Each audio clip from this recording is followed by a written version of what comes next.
A prophet is really a mystic, because how does a prophet get his inspiration? It's a direct experience of God, and this is how we define mysticism. But of course, it's usually known to us, Jewish mysticism, through Kabbalah.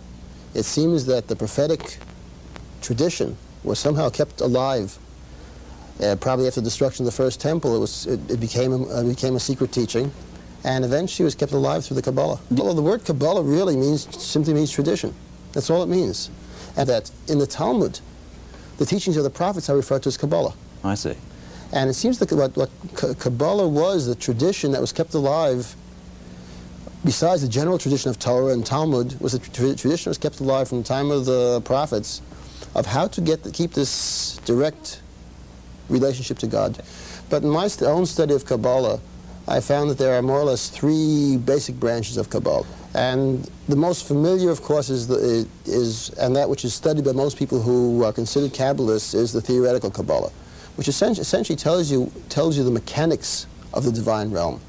I think it's the easiest way of explaining the divine spheres, the angelic worlds, the world sort of a philosophical overview.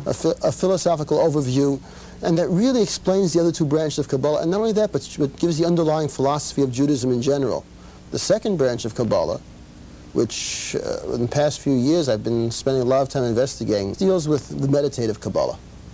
This is actually how to attain this direct experience of God through meditation. The third is the magical, which actually tells a person almost how to manipulate, not only how to manipulate himself to get himself closer to the divine, but how to manipulate sort of the strings of creation, or the forces of creation, and actually bring about changes in the physical world. Another thing, people don't realize to what degree the ordinary synagogue service is based on Kabbalah, is based on Jewish mysticism. It has many roots in Jewish mysticism. In fact, many prayers are specifically taken from the mystical tradition.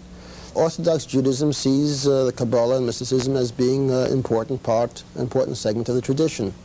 There are all kind of taboos against studying it for somebody who hasn't the proper background or the proper age. But people are a little bit afraid of it, but people recognize it as being legitimate.